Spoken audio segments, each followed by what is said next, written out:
I'm Giovanna Lotta, live from ABC 7. Former That 70s Show star Danny Masterson is now at a state prison months after he was convicted of rape. He was admitted to North Kern State Prison. A Los Angeles jury convicted him back in May after he was charged with raping 3 women at his Hollywood Hills home between 2001 and 2003. He was sentenced to 30 years to life in prison.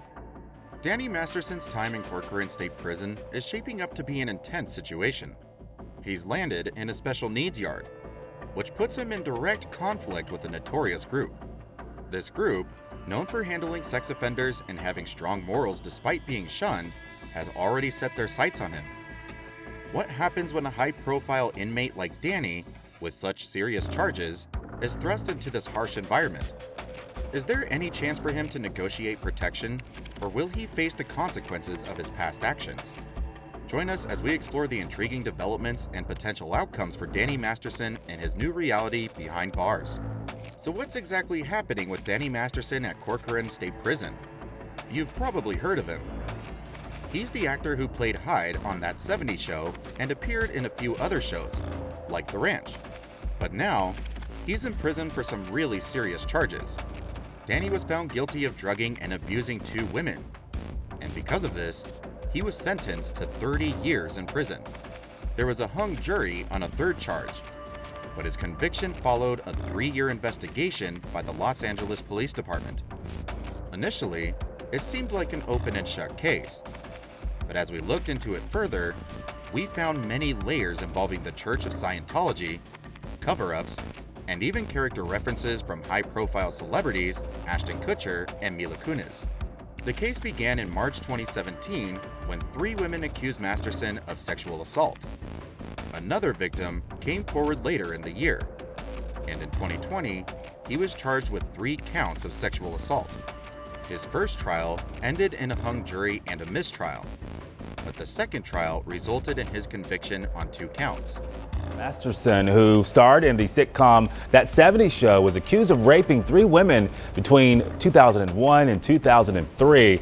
The jury was unable to reach a verdict on one of the alleged victims, the actor facing 30 years to life in prison. Masterson's long history with the Church of Scientology significantly impacted the case, as his accusers were also former members. Allegations also surfaced against the church for harassment and stalking, leading to lawsuits from some of his accusers. The case received even more attention when Ashton Kutcher and Mila Kunis submitted character references supporting Masterson. Given their anti-trafficking and child exploitation advocacy, their involvement sparked public outrage. Their letters portrayed Masterson as a caring and upstanding person, which seemed at odds with his convictions. Kutcher and Kunis defended their support for Masterson, citing their friendship and professional history with him. Still, the controversy surrounding their involvement with Scientology and Masterson's case has raised questions about their judgment and potential complicity. We are aware of the pain that has been caused by the character letters that we wrote on behalf of Danny Masterson. We support victims. We have done this historically through our work and will continue to do so in the future. A couple months ago, Danny's family reached out to us and they asked us to write character letters to represent the person that we knew for 25 years so that the judge could take that into full consideration relative to the sentencing. The letters were not written to question the legitimacy of the judicial system or the validity of the jury's ruling.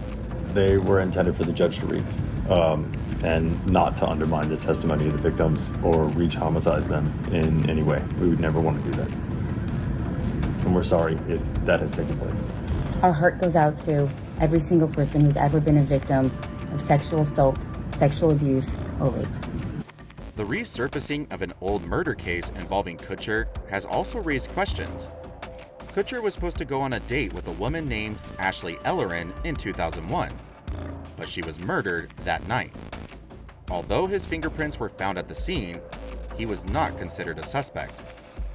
The conviction of the Hollywood Ripper for Ellerin's murder reopened questions about Kutcher's possible involvement.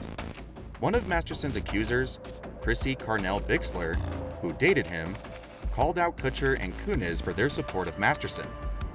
she mentioned a phone call between Masterson and Kutcher on the night of Ellerin's murder, suggesting there could be more to the story.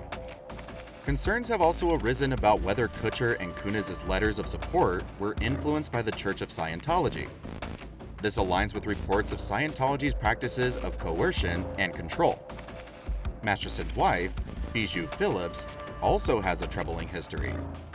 As an actress and singer, she intersected with disturbing experiences, including portraying a character in a controversial film, adding yet another layer to the already complicated case. In a letter seeking leniency for her husband, Phillips described Masterson as a devoted husband and father who supported his family through farming after his acting career ended amid the accusations.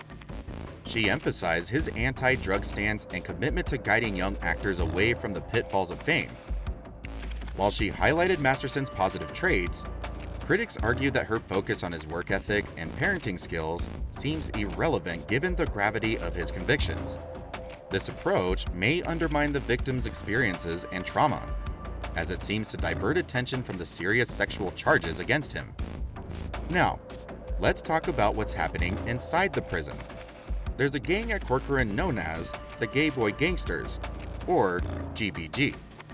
They've been around for a long time and are a strong presence in the California prison system. Because they're an LGBTQ+ group, they've often faced challenges from other gangs and general population. However, in Corcoran's special needs yard, GBG has the numbers and a reputation for violence. Word on the street is that the GBG has their sights set on Danny, and it's likely going to be a rough time for him. As you might imagine, a high-profile inmate like Danny could face challenges from different groups in the prison, and GBG's interest in him isn't a good sign. So, let's talk about Danny Masterson's recent move to Corcoran Correctional. Right now, he's in what's known as a special needs yard. But in prison, special needs means something different from what it usually does out here in the real world. It doesn't refer to disabilities at all. Instead, these yards are for inmates with security concerns like gang dropouts, sex offenders, and anyone who might be at risk of getting killed. Given the serious charges against him and his high-profile status, Danny's in a dangerous spot. Being well known just puts an even bigger target on his back. And guess what? Someone's already claimed that target, and it's the Gay Boy Gangsters. These guys are planning to collect their dues from him, no doubt. So, who are the Gay Boy Gangsters? They're a gang that operates in the special needs yards. They were pushed out of other prison yards because of their homosexuality. Many of them are gang dropouts or were kicked out of their gangs due to their sexual orientation. Even though they're gay, these guys can be quite violent and they have zero tolerance for sex offenders. They're known for taking them out in brutal ways. As the gay as the name goes, Gay Boy Gangsters, they have hands. They have hands. They use metal, right? And you ask them like, hey, man, how come you can fight so good? They'll tell you, right? They get an RVR, rules violation report, for stabbing somebody, for beating somebody up. Oh, I've been fighting all my life, Lieutenant. I've been fighting all my life. You know, I've been fighting all my life. People bullied me. I learned how to fight. I come to prison. People think that because I'm gay, that I'm gonna give up my ass to just anybody. That's not the case, right? And I'm like, oh, okay, I can see that, man. So, Danny's situation is looking pretty grim given his background and the folks around him in the special needs yard. This gang may be known for being gay and tough, but they also have strong morals. And they really don't like that Danny used his power in Hollywood and the Church of Scientology to get away with sexually assaulting women for years. In prison, there's a hierarchy, and sex offenders are at the bottom of it. Right now, the whole California prison system is on lockdown, and they're not telling us exactly why. But as soon as that lockdown lifts, it's going to be open season on Danny. So, the Gay Boy Gangsters don't walk the mainline yards, but they have a lot of influence in the special needs yards. The Gay Boy Gangsters deal with things on the inside that people on the main lines, like us, can't touch. They may have been excluded for being gay, but they're still all about handling business and taking care of sex offenders and rapists. They have morals and standards, and aren't cool with snitching. They started on the main lines years ago, but were eventually pushed out due to their sexual orientation. Despite this, they maintain a strong gang presence within protective custody. They operate much like any mainline gang, but with the added element of being a PC gang. So, they take care of business while also being outcasts from other groups for their sexuality. As for what they have planned for Danny, Andy's heard they have some hitters lined up and ready. Once they found out he was coming to Corcoran, they'd set their plan in motion. Someone as high profile as Danny, with his charges, becomes an immediate target for them. The green light is already in place, but they have specific designated hitters for the job. So, it's a done deal on that front. It's safe to say that Danny Masterson might be facing some serious trouble in Corcoran. When it comes to what the Gay Boy gangsters plan to do to him, there could be a few outcomes. He thinks there's a high chance that Danny might get stabbed, possibly with a homemade shank. And if he's lucky, it might not be too severe. However, that's just a guess, and the situation could be even worse. Now, about Danny trying to strike some kind of deal with them, he could potentially offer them something in exchange for protection, maybe paying them off. If he takes that route, he might get some leeway for a while, but once he's of no more use to them, they could decide to take harsher actions, similar to what happened to other inmates like Charles Manson. There's a 50-50 chance that Danny could end up getting turned out as well. In prison, if someone gets to stab him, it's a status symbol and a notch on their belt.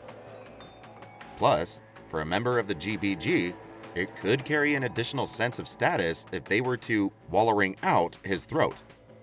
Danny's situation is definitely in danger. So, imagine the kind of status a gay guy would have in prison if they had someone like Danny Masterson doing their bidding every day. It's not exactly a good look for Danny, but that's just the harsh reality he's facing. So, as you can probably tell, things are about to get pretty intense for Danny Masterson. The only thing holding back the Gay Boy gangsters from making their move is Corcoran's lockdown. While no one should ever condone violence, especially in prison, the reality is that prison politics can be brutal, particularly for those who have been convicted of heinous crimes.